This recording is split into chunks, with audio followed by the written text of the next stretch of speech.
Assalamualaikum warahmatullahi wabarakatuh. Kami dari kelompok 3 akan mempresentasikan hasil kerja kelompok kami dengan judul Sikap dan Kepuasan Kerja. Sebelum itu, kami akan memperkenalkan diri masing-masing. Perkenalkan, nama saya Andi Tenisa Nur Rahma, saya selaku pemateri pertama. Saya Sri Wahyuni selaku pemateri kedua. Dan saya Tri Ari Zulfandi selaku pemateri ketiga.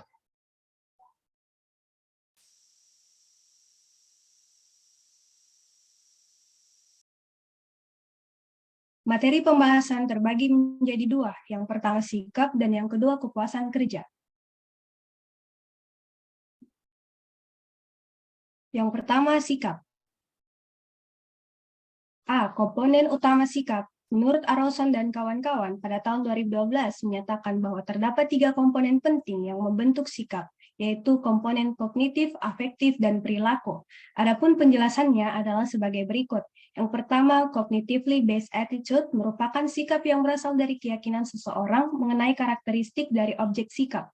Contohnya, ketika seseorang meyakini performa kerja suatu merek tertentu, maka orang tersebut akan berpeluang besar untuk memilih merek tersebut dan membelinya dibandingkan merek lainnya. Yang kedua, effectively based attitude merupakan sikap yang berasal dari perasaan dan nilai yang dimiliki seseorang. Contohnya, jika seseorang membeli suatu busana dengan alasan sederhana, yaitu menyukainya, tanpa mempertimbangkan fungsi utama dari busana tersebut. Yang ketiga, behaviorally based attitude merupakan sikap yang dapat berasal dari observasi akan bagaimana seseorang berperilaku terhadap sesuatu. Contohnya, jika seseorang bertanya kepada temannya mengenai seberapa suka dirinya berolahraga, dan jika dia menjawab bahwa dia menganggap dirinya menyukai olahraga karena sepertinya dia selalu pergi berlari atau pergi ke gym untuk berolahraga. Kemudian B, perilaku dan sikap.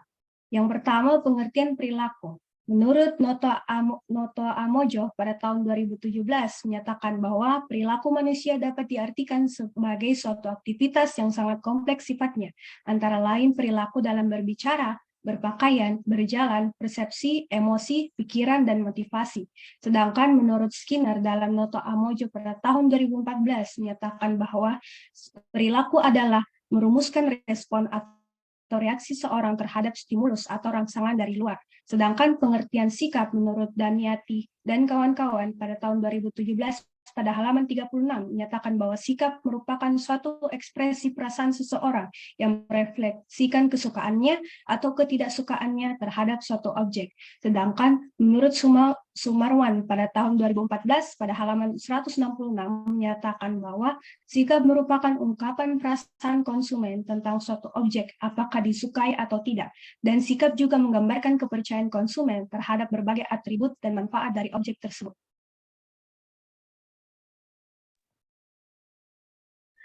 Baik, selanjutnya sikap kerja yang utama.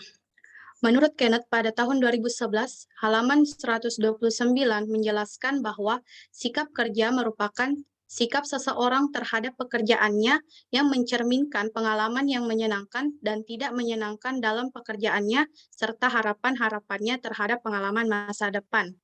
Faktor-faktor yang mempengaruhi sikap kerja menurut Bloom and Nilon tahun 2011, yaitu kondisi kerja, pengawasan atasan, kerjasama dari teman sekerja, kesempatan untuk maju, keamanan, fasilitas kerja, dan imbalan.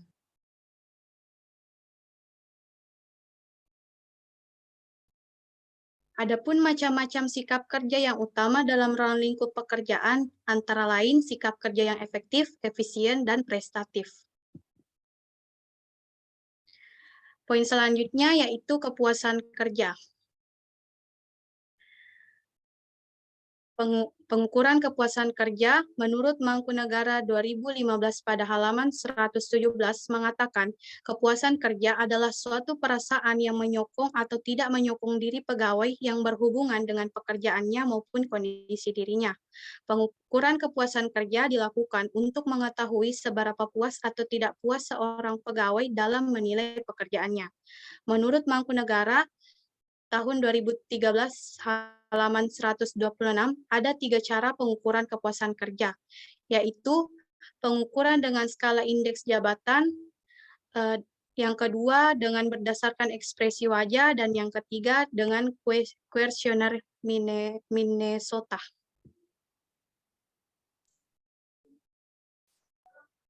Baik, selanjutnya saya akan menjelaskan tentang faktor pendukung kepuasan kerja. Menurut Munandar tahun 2012 halaman 357 menyatakan bahwa faktor-faktor pendukung yang mempengaruhi kepuasan kerja ada 5. Yang pertama adalah ciri-ciri intrinsik, yang kedua adalah gaji penghasilan, imbalan yang dirasakan adil, yang ketiga adalah penyeliaan, yang keempat adalah rekan sejawat yang menunjang, dan yang terakhir adalah kondisi kerja yang menunjang. Selanjutnya ada dampak pekerja yang puas dan tidak puas terhadap tempat kerja.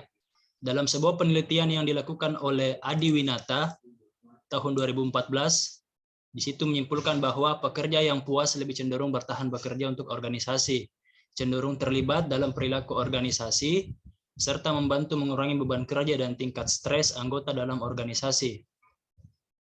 Pekerja yang tidak puas cenderung bersikap menantang dalam hubungannya dengan kepemimpinan dan terlibat dalam berbagai perilaku yang kontraproduktif.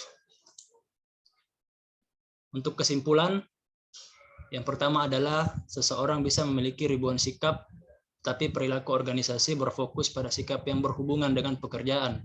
Hal ini meliputi kepuasan kerja, keterlibatan kerja, atau sejauh mana seseorang berkomitmen dan berpartisipasi aktif dalam pekerjaan mereka. Yang kedua, komitmen organisasi, indikator loyalitas dan komitmen organisasi. Kepuasan kerja atau job satisfaction mengacu pada sikap total individu terhadap pekerjaannya. Seseorang dengan tingkat kepuasan kerja yang tinggi memiliki sikap positif terhadap pekerjaannya, dan seseorang yang tidak puas dengan pekerjaannya memiliki sikap negatif terhadap pekerjaan tersebut. Itulah tadi presentasi dari kelompok kami. Jika terdapat kesalahan kata, mohon dimaafkan. Wabillahi taufiq wal hidayah. Wassalamualaikum warahmatullahi wabarakatuh.